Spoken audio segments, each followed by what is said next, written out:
E aí, beleza? Essa é sobre mercado financeiro, Forex. Sábado, dia 20 de janeiro,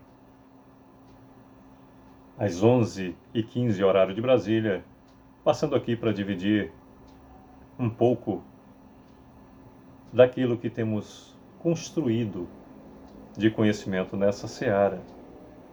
Bem, temos para exercitar buy e sell, por exemplo, as criptomoedas. É final de semana, recomendo que o tempo todo possamos enxergar a ponta do nosso nariz e viver e experiencializar aquilo que é importante: família, descanso, diversão.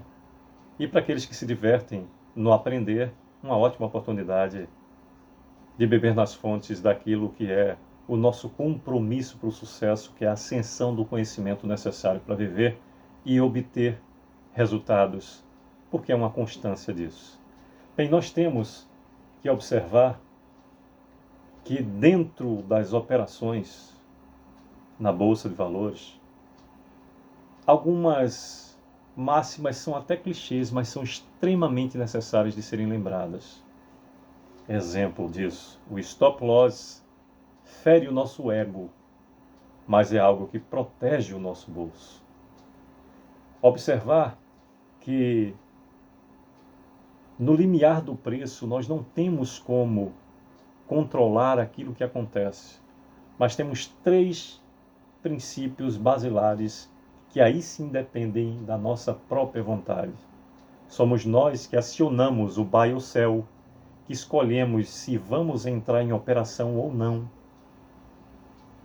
que tipo de entrada faremos e quais os sinais e gatilhos seguiremos no nosso respectivo setup.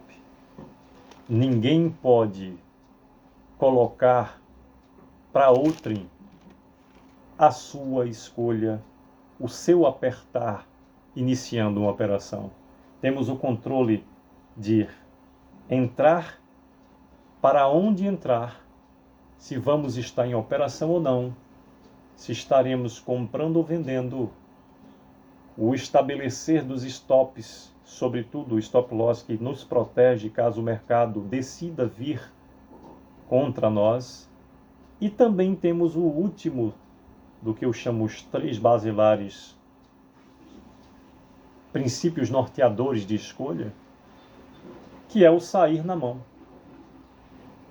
O chamado mão de alface, alfaceei. Estabeleci um stop loss e um stop gain, e já chegou numa região de lucro que é melhor para mim sacar o que eu já conquistei do que aguardar o alvo cheio. Nós só temos de nos policiar para que isso não vire uma forma de acovardar o nosso resultado de tal maneira que funcione quase como um autossabotagem. O que eu quero dizer com isso? Ora, se toda operação nós iniciamos com um risco contrário,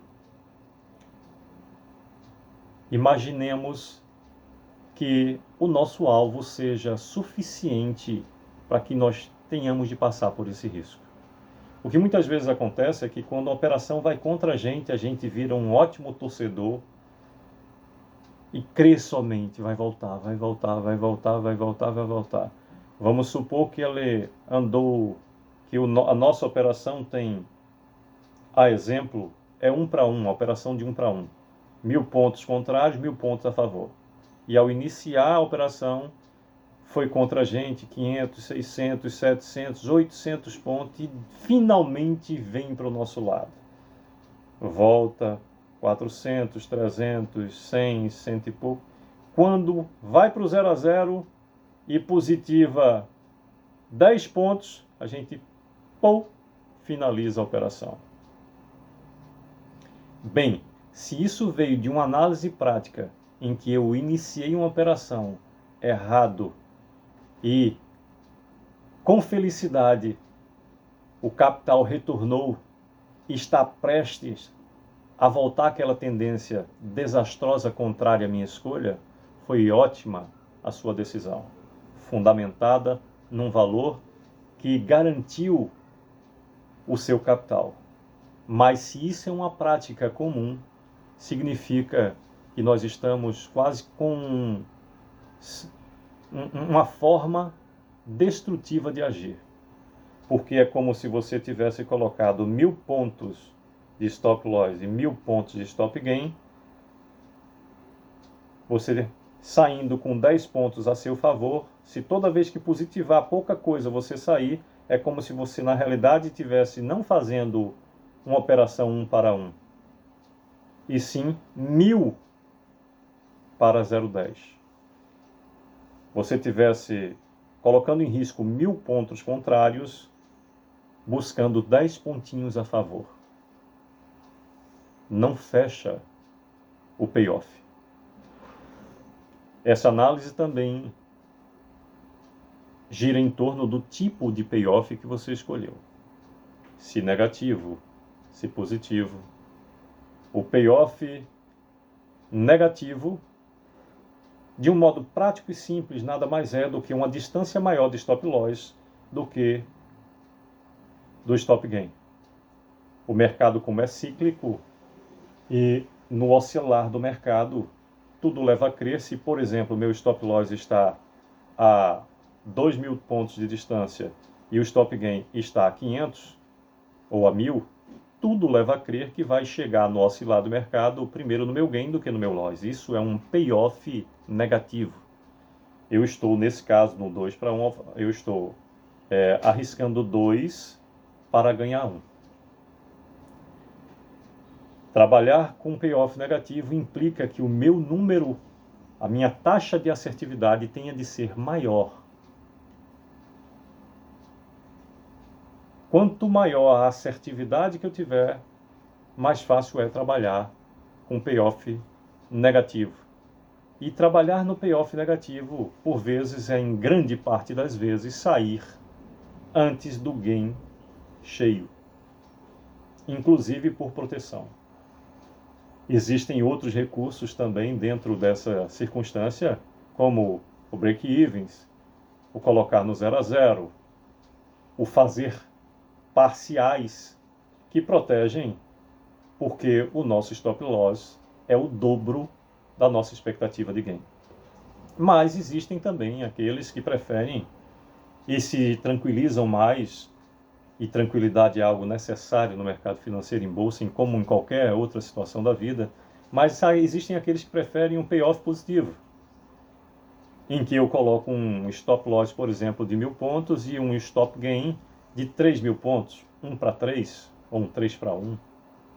O que significa dizer que no oscilar do mercado, tudo leva a crer que é mais fácil o mercado atingir primeiro o meu loss do que o meu gain. Mas em contrapartida, se isso for a meu favor, eu vou ter o triplo do resultado, do tamanho, o triplo do investimento do meu risco.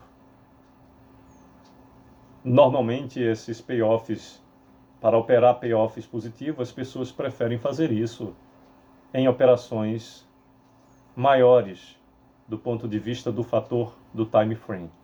São para swing trades e position trades. Operações em 4 horas em diante, diário e etc. Possamos estar a observar a necessidade de um setup. E lembrando, mais uma vez, o setup nada mais é do que uma forma disciplinada para te auxiliar nas suas operações.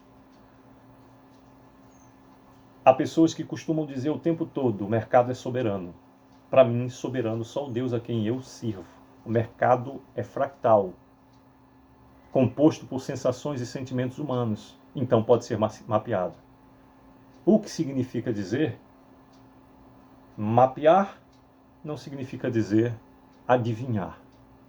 Nós só temos como olhar o que já se passou e as probabilidades não são variadas por força do passado. Passado é estatística. A probabilidade continua sendo a mesma. Sucesso! Que Deus continue a nos abençoar. Ótimas operações a todos.